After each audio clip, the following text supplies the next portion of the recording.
My cousin Tiffany was jealous of my blessed destiny, so she stole the fortune anchor bead the old mystic had left for me. After that, her family actually struck it rich, and everything went their way. She went around bragging that she was a lucky star sent from heaven, while claiming I was the reincarnation of a jinx. I almost died laughing. Tiffany didn't know that it was actually a fortune eater bead. However much good luck she gained from it now, she would have to pay back tenfold in the future. Sarah, I can't wait anymore. Let me blow out the candles for you. My cousin Tiffany urged me with an impatient look on her face. For a moment, I was in a daze. There was no pain in my body. I could move my hands and feet freely, and the smell filling my nose wasn't formalin, but the sweet aroma of home-cooked food and cake. I realized I had been reborn. Snapping back to reality, I looked at Tiffany gently. Tiff, of course you can blow them out. Our birthdays are only one day apart, so you're a birthday girl today too. I was only one day older than Tiffany, but she always wanted to compete with me for everything. On my birthday in my past life, a fortune teller had visited our home. He said I had a blessed destiny and was a natural-born lucky star. Because this kind of auspicious fate was rare, the mystic gave me a fortune anchor bead, claiming it would ensure I stayed lucky forever. Tiffany was unhappy the moment she heard that. She pouted and asked, "My birthday is just one day after hers. Why don't you praise me?" The fortune teller just glanced at her, smiled without speaking, and then quietly disappeared while we weren't paying attention. From then on, Tiffany obsessed over the fortune anchor bead. That night, she snuck into my room to steal it. When I caught her, she threw a tantrum, rolling on the floor and crying, demanding I give it to her. Although I was only 12, I knew it was a gift meant for me, so I naturally refused. After that, she tried to trip me up at every turn. She pushed me into the middle of the road on the way to school, hoping I'd get hit by a car. She said she was taking me out to play, but really intended for traffickers to snatch me. She loved petty theft but always framed me for it. I consistently ranked first in exams, but she insisted I cheated and led the charge to isolate and bully me. But thanks to the fortune anchor bead, I managed to turn danger into safety every time, never letting Tiffany succeed. Until I turned 22. The university that had granted me early admission expelled me for no reason. My bank savings were wiped out overnight, my boyfriend broke up with me, and both my parents were hospitalized. With nowhere else to turn, I tracked down that fortune teller. Only then did I learn it was all a trap he had set. Approaching 70, he needed to sustain his life and luck, so he found me, someone born at the most young hour on the most young day. He first used a spell to open my spiritual gate, then used the bead to drain my fortune. The redder the bead got, the less luck I had left. Once it was completely drained, all the bad luck came crashing down. After I exposed him, the fortune teller flew into a rage. He trapped me in a glass jar and turned me into a human specimen, limbs severed. The pain caused my soul to leave my body, and after wandering for a few days, I returned to the day of my 12th birthday. This time, I decided to give all that luck to Tiffany. Just as Tiffany blew out the candles, an old man appeared at the door. He was hunched over, walking with a shuffle. It was the same fortune teller who had killed me in my past life. He looked at me, then at Tiffany, and finally asked in a raspy voice, "Young lady, is today your birthday? You were born around 9 a.m., correct?" I didn't answer him, so he extended his hand and started counting on his fingers. After a while, he grinned with a toothless mouth and told me, "Girl, you have a blessed destiny. You are a natural-born lucky star. In the future, you will surely rise to prominence and everything will go smoothly for you." Seeing me praised like that, my mom couldn't stop smiling. She hurriedly invited the old man to sit at the table and poured him a cup of tea. My Aunt Linda wanted to hear some good words too, so she pushed Tiffany in front of the fortune teller and asked, "Sir, what about her destiny? Tomorrow is her birthday. She was born around 7 p.m.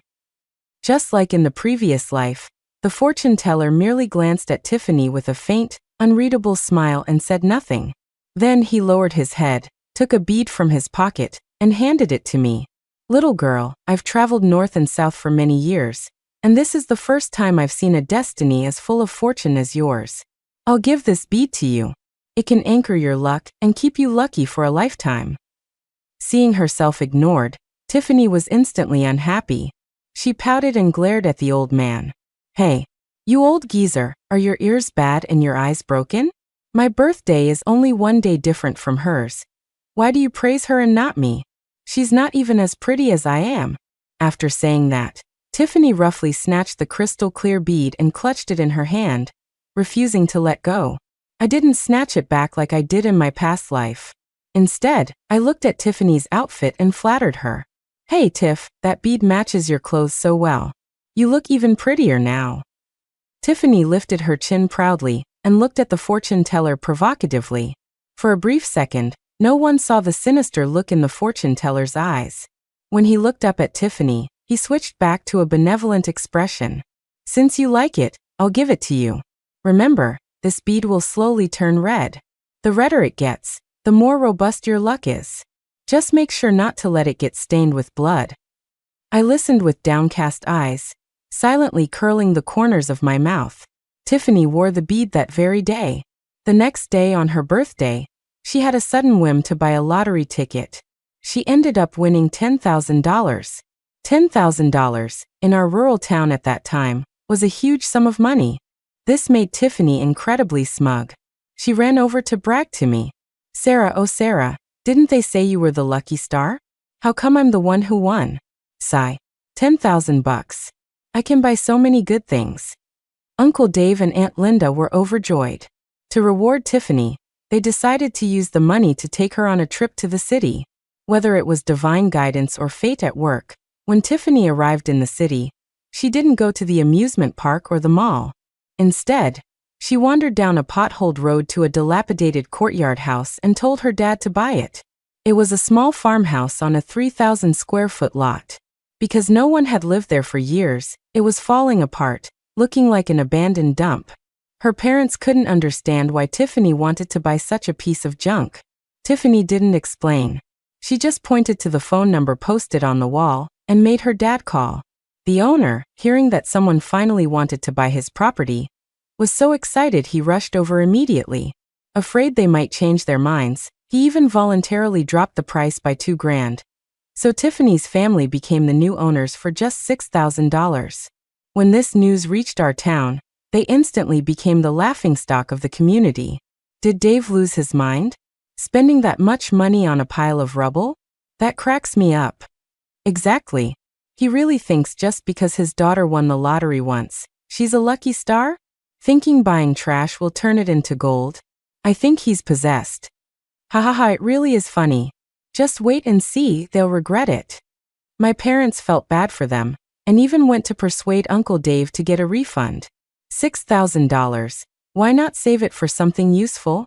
However, no one expected that a week later, Uncle Dave would suddenly receive a phone call. The other party notified him that his new property was being demolished for development and asked him to come process the compensation paperwork immediately. This news was like dropping a bomb on our village. Everyone was buzzing, sourly saying Uncle Dave's family must have stepped in dog poop to get that kind of luck, stumbling into a sudden demolition policy. Aunt Linda could finally hold her head high. She stood at the village entrance and shouted to those who had laughed at them. You all heard it. Our Tiffany is a lucky star descended from heaven. She buys a piece of trash and it turns into treasure. We're getting over $3 million in compensation. You can all just die of jealousy. But the most excited one was Tiffany. She had proven once again that she was the lucky star. First the lottery, now millions in demolition funds for her family. Her ego was through the roof. Yet, she pretended to be distressed when she came to ask me. Sarah, it's so annoying. Suddenly having such a huge amount of money. How should we spend it? Do you think it's better to keep it in the bank or buy a villa? If we buy a house, we'll have to move. I'm actually a little reluctant to leave you. Hearing the show-off tone in her voice, I deliberately played along with an envious smile. After getting the compensation money, Tiffany had her parents buy a house in the city with cash, and used the remaining money to buy a car, becoming true city folks. That year, we were transitioning from elementary to middle school.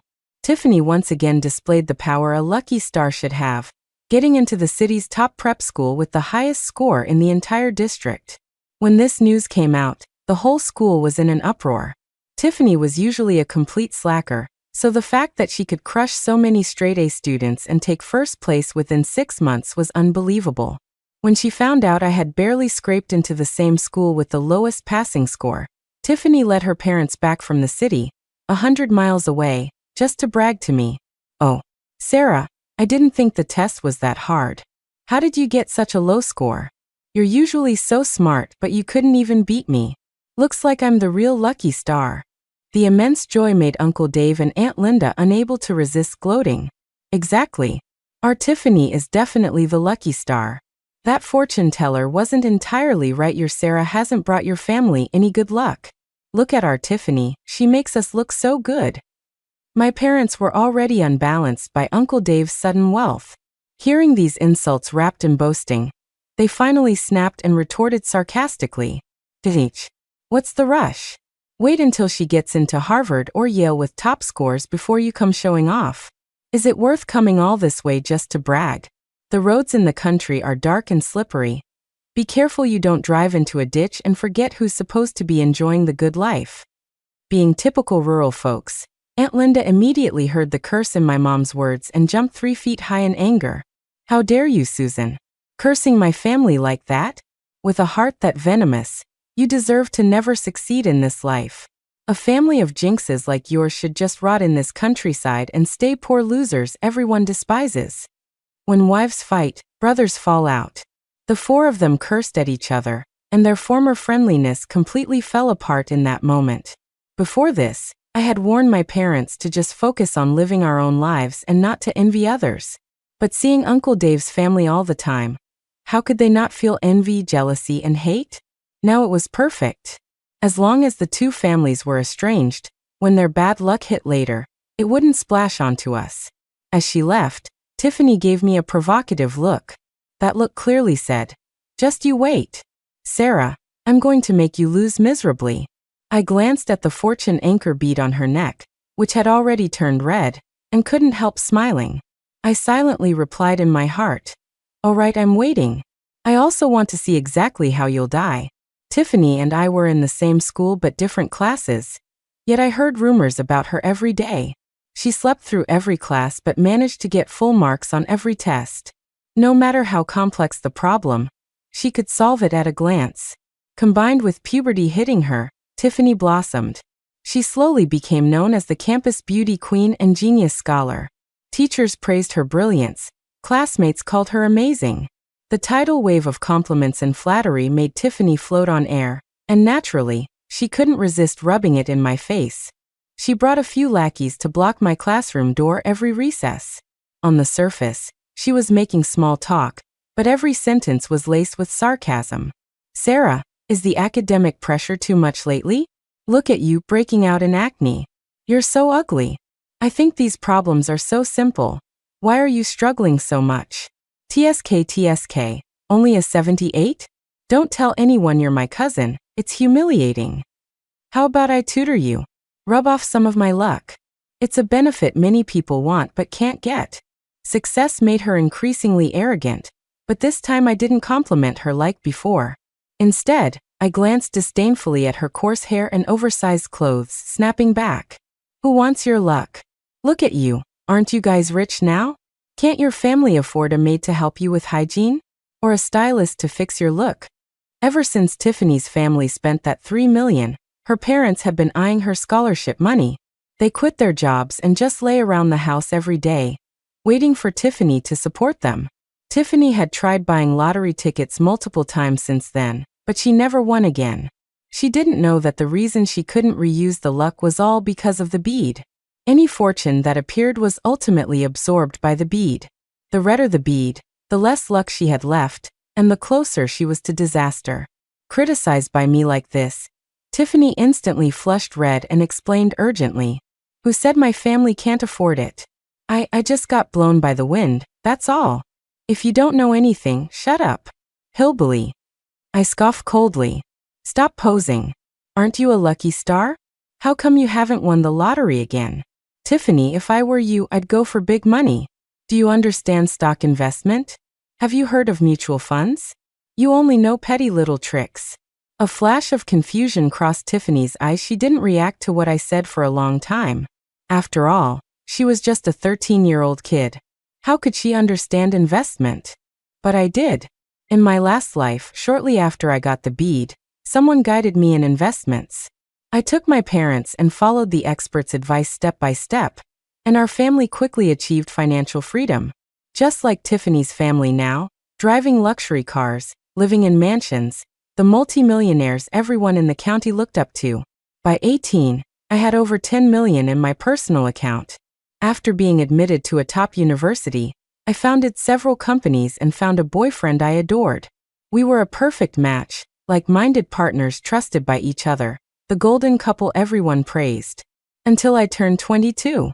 Suddenly, someone accused me of theft, finding piles of jewelry and luxury goods in my dorm room. I recognized them. They were gifts from my boyfriend. But strangely, the man who had been whispering sweet nothings to me suddenly acted like he didn't know me. At the same time, my companies were inexplicably deregistered, my bank accounts were wiped to zero, and I went into debt. I fought to prove my innocence, but the school expelled me for moral misconduct. My parents couldn't handle the blow, and both ended up in the hospital, fighting for their lives. Then the house was foreclosed, the car repossessed, and I fell from the peak of life into the abyss, becoming a homeless wretch.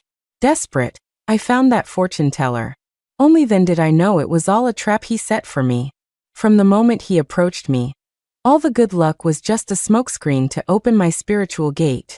Once my good luck was sucked dry, all that remained was naturally misfortune. Relying on my memory, I wrote a stock code on a piece of paper and handed it to Tiffany. "Didn't you say you're a lucky star? Let's see if this stock rises if you buy it." Tiffany couldn't stand being provoked, so she immediately snatched the paper and crumpled it in her hand. For the next few days, Tiffany didn't come to parade in front of me, but I knew from the suppressed grin on her face that I was right. The stock had gone up. Following the trend of my previous life, that stock would have made her family more than 10 million. Tiffany probably held back her excitement to avoid me claiming credit or asking to borrow money, but she was really overthinking it this time. I did this only to make her luck release faster, to accelerate the arrival of her misfortune. Why would I want to touch any of that? Unlike Tiffany's secrecy, her parents had already loudly announced they were returning home to start a business. They bought abandoned land in our hometown and prepared to open a livestock farm. It was strange, other farmers' chickens and ducks were either sick or dying, but the ones Uncle Dave raised were strong as oxen with glossy feathers, selling for a high price the moment they hit the market. Seeing them rake in money again, the villagers were drooling with envy, emptying their pockets to invest in Uncle Dave's venture. They were willing to do the hardest, dirtiest work just to be involved. Some people ran to persuade my parents to apologize to Aunt Linda, saying maybe they'd share some of the profits with us. My mom scoffed at this and warned them to be careful, lest they lose even their underwear in the end. Hearing this, Aunt Linda just assumed my mom was crazy with jealousy, cursing them because she couldn't have what they had. But I vaguely felt that my mom seemed to know something. Tiffany's luck continued to manifest. During the high school entrance exams, the school exempted her from testing due to her excellent grades, allowing her to advance directly to their high school division. Rich kid, beauty queen, genius scholar. These titles turned Tiffany into a proud peacock, holding her head high everywhere she went, acting like she owned the world. In her sophomore year of high school, Tiffany bumped into an old lady on her way to school. With her vicious mouth, she scolded the woman harshly. She thought she might give the old lady a heart attack, but unexpectedly, she angered the woman so much it cleared a blood clot she'd had for over a decade. The next day, when the old lady brought her family to the school to thank her, Tiffany found out the woman was the mother of a real estate tycoon. And they had a grandson, who happened to be in our school, Tiffany's longtime crush. So, naturally, Tiffany became the daughter-in-law designated by the tycoon himself.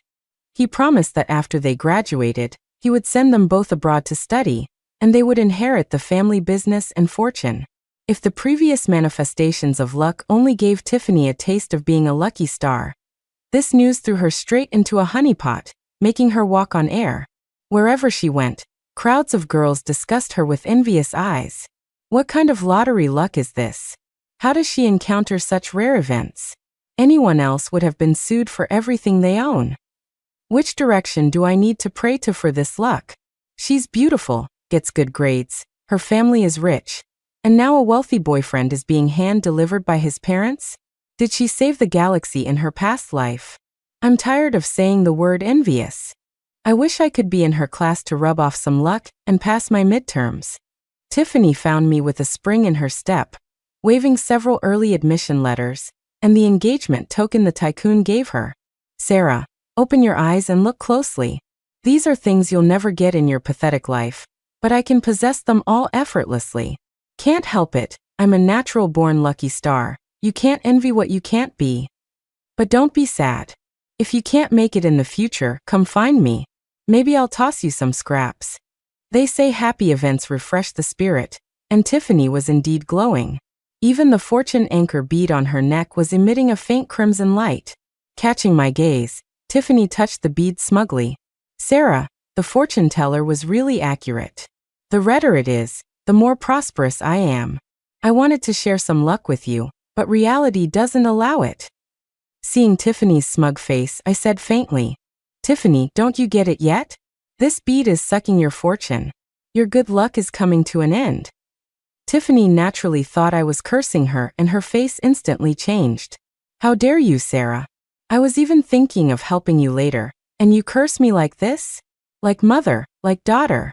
You're just like your venomous mom, rot in the countryside. I looked down at the volatile Tiffany and shook my head silently. You can't save a ghost who wants to die.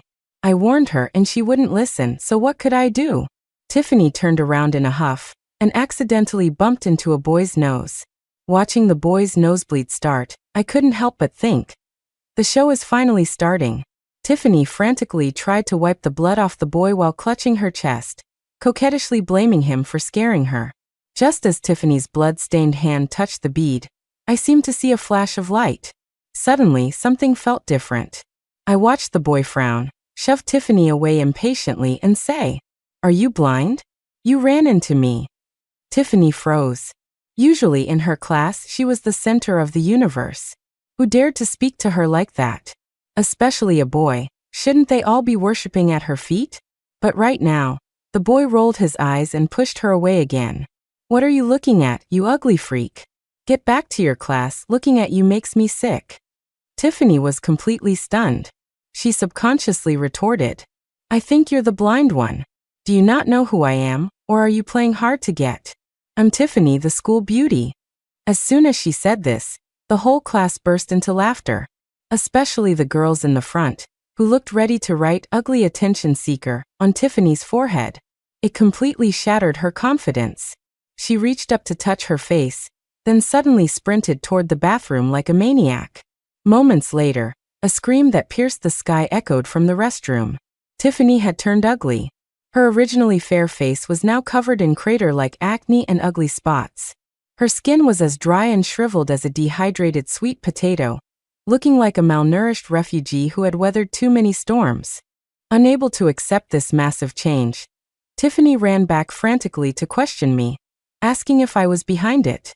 I glanced at the bead, which had returned to being transparent, and decided to tell her the truth. "Let me tell you, that's not a fortune anchor bead at all. It's a fortune eater bead. Do you remember what the fortune teller said? The redder the bead, the more prosperous your luck. Just don't let it touch blood." Actually, he didn't finish his sentence. Don't let it touch blood, otherwise the bead will deactivate, and the fortune will be sealed. It means your good luck has zeroed out, and everything you once possessed will be paid back tenfold. For example, you were a multimillionaire, now your assets are zero. You were beautiful as a flower, now you're ugly as mud. You used to have endless praise and adoration, now you'll be spurned like a rat crossing the street. Tiffany didn't believe it. Impossible. You must be making this up. You're lying to me. I shrugged helplessly. What do you have left that's worth lying for? You're already a huge joke. Tiffany broke down completely. She pushed over my desk, roaring wildly. Impossible. This is impossible. I'm a lucky star. I still have tons of good luck. It can't disappear. I don't believe it. She really didn't believe it. She ran to find her usual lackeys, wanting to demand answers. She got nothing but cold ridicule. Tiffany, are you sick? Are we close with you? Get away from us. Unwilling to give up, she went to find the teacher. Teacher, I'm Tiffany, the one guaranteed for the Ivy League. I am. Before she could finish, the teacher snatched back the admission notice and unleashed a torrent of abuse. How dare you, Tiffany? It's one thing to have bad grades, but you dare to forge documents and fake official seals? Call your parents immediately, you're out of control. Like waking from a dream, Tiffany seemed to remember something and bolted out of the school. To watch the drama unfold, a few classmates and I followed her. We saw Tiffany running all the way to the city's largest villa district, only to be stopped by security. Where did this beggar come from? Get out of here. Red-faced and desperate, Tiffany pointed at the guard and screamed, Who are you calling a beggar? You watchdog, open your dog eyes and look. This is my house. Ha ha ha. That cracks me up. If you live here, then I live in the presidential suite every day. Go back to sleep if you haven't woken up yet. Stop acting crazy here. Tiffany was truly panic-stricken now. She shouted her house number, demanding the guard let her in. The guard simply pointed to a couple in the greenbelt with a look of disdain. You aren't with them, are you? Squatting on someone else's mansion claiming it's yours. Have you no shame? Scram, or I'll call the cops. Looking in the direction the guard pointed, there were indeed two people squatting there. From their appearance, they looked like Uncle Dave and Aunt Linda.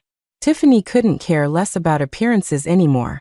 She rushed to her parents, and the three of them spoke almost in unison. What the hell is going on? Uncle Dave scratched his hair irritably, his face full of rage. Heaven knows what happened. We were lying on the couch just a moment ago. Suddenly some people barged in, claiming we were squatting in their house, and kicked us out. Aunt Linda was equally indignant. It's so strange. We clearly bought the house ourselves. But that guy had a property deed exactly like ours. The property management must be blind too. We've lived here so long and they didn't recognize us, saying they'd call the police to arrest us. At this point, Aunt Linda's eyes turned red. How can we be so unlucky? At the critical moment, we can't find the deed, and the bank account balance is gone too. When the police came, they treated us like poor relatives of the owner and threw us out like trash. Tiffany, tell me what's happening. Your face. What happened to you, Tiffany? Tiffany didn't even bother answering her mom. She tremblingly pulled out the business card the tycoon had given her and used her dad's phone to call. This was her last hope. She spoke excitedly into the phone. Whatever the other person said made her expression instantly turn joyful. When she hung up, she couldn't help but hug her parents and jump up and down. It's okay. Mom, Dad, there's still hope. Luckily, I saved that old lady yesterday. Her son is Mr. Sterling, the real estate tycoon. They came to me today saying they'd send me abroad to study and make me their daughter-in-law to inherit their fortune. He's coming over to get justice for us and take the house back. Tiffany didn't look like she was lying, but the more I listened, the more wrong it sounded. It was understandable for her parents to stick by her, being blood relatives. But why would a tycoon she met once still hold on to a good impression of her? Before I could figure it out, a Porsche arrived at the community gate. Tiffany was ecstatic, leaving her parents behind to rush forward and welcome them. But as soon as she got close, she was pinned to the ground by two bodyguards. They found a jade pendant in Tiffany's uniform pocket and respectfully handed it to the tycoon. That pendant was the engagement token Tiffany had bragged to me about that morning. Squatting in front of Tiffany, the tycoon looked grim. You have some skills managing to steal my mother's personal item. He stood up, his expression frosty. He glanced coldly at Tiffany, then jerked his chin. The two bodyguards immediately stuffed Tiffany into the car to take her to the police station. Tiffany was completely dumbfounded. Why was the script different again? She argued desperately. Uncle Sterling, I'm not a thief, I'm your future daughter-in-law. Did you forget? You gave me this pendant yourself. Because I cured your mother's decade-long blood clot. You even said I should marry your son, Spencer. Ask him if you don't believe me. Everyone present saw the rear window of the Porsche roll down slowly. A handsome young man poked his head out, looked at Tiffany with extreme disgust, and then actually started vomiting uncontrollably. The tycoon's mouth twitched, and even the bodyguards couldn't help but sneer. They say toads dream of eating swan meat, but today we've really seen it all. Then Tiffany was thrown out because they didn't want her dirtying their car. Tiffany sat paralyzed on the ground, her expression as venomous as if she wanted to drag the whole world down with her. However, just then, Uncle Dave's phone rang abruptly. Thinking the tycoon had changed his mind, Tiffany's face softened instantly.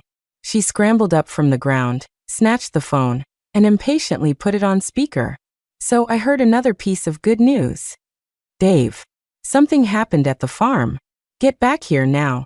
The caller was a villager, one of the shareholders who invested in the farm. His tone was anxious, urging Uncle Dave to return immediately.